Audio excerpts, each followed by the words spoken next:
Everyone, welcome to Geetha's view channel. இன்னைக்கு நம்ம சேனல்ல மண் சட்டி முருங்கைக்கீரை கடையல் எப்படி செய்யறதுன்னு பார்க்கலாம். முருங்கைக்கீரையில நிறைய ஹெல்த் பெனிஃபிட்ஸ் இருக்கு. அனீமிக்கா இருக்கிறவங்க வாரத்துல ஒரு முறையாவது முருங்கைக்கீரை சாப்பிட்றதன் மூலமா பிளட்ல ஹீமோகுளோபின் கண்டென்ட் அதிகமாகும். மட்டும் இல்லாம கிரே ஹேர் ஃபால், நிறைய ஸ்கின் ப்ராப்ளம்ஸ், இது எல்லாத்துக்குமே ஒரு நல்ல மருந்தா இருக்கு. ப்ரெஷர் குக்கர்ல 1/2 கப் தோரம் பருப்பு, 2 டைம்ஸ் தோரம் பருப்பை வாஷ் பண்ணி அதில் சேர்த்துக்கலாம். 3லேருந்து 4 பல்லு பூண்டு, கொஞ்சம் உப்பு, மஞ்சள் தூள், இது எல்லாத்தையும் சேர்த்து 2லேருந்து 3 விசில் விட்டு வேக வச்சு எடுத்துக்கலாம்.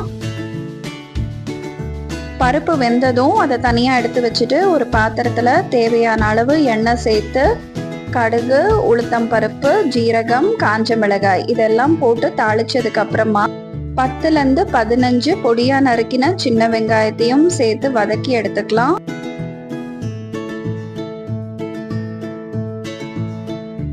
வெங்காயம் வதங்கினதுக்கு அப்புறமா தேவையான அளவு உப்பு சேர்த்து நம்ம கழுவி வச்சிருக்கிற முருங்கைக்கீரையும் அதோட சேர்த்துடலாம்.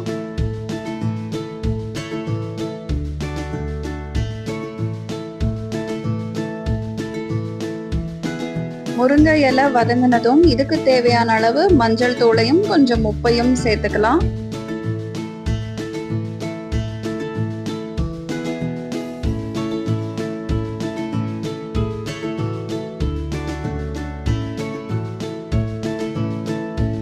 கீரை வதங்கினதும் இதோட நம்ம வேக வச்சிருக்கிற பருப்பு சேர்த்துக்கலாம். தேவையான அளவு தண்ணி சேர்த்து கிளறிக்கலாம்.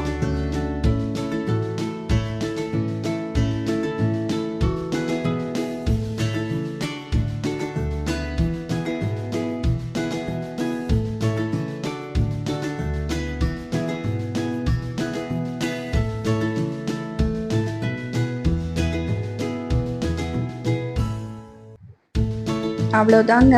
இப்போ கீரை பருப்பு எல்லாம் ஒன்றா சேர்ந்துடுச்சு. இதை அப்படியே ஒரு மண் சட்டியில் மாற்றிட்டு நம்ம கடைய ஆரம்பிச்சிடலாம்.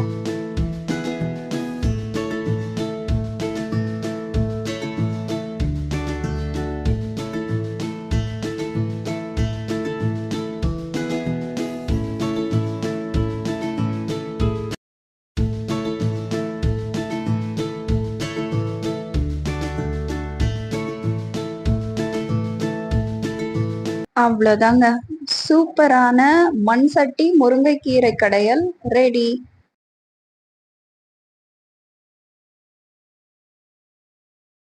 இந்த வீடியோ உங்களுக்கு பிடிச்சிருந்தா லைக் பண்ணுங்க, கமெண்ட் பண்ணுங்க, ஷேர் பண்ணுங்க. மறக்காம கீதாஸ் வியூ சேனலுக்கு சப்ஸ்கிரைப் பண்ணுங்க.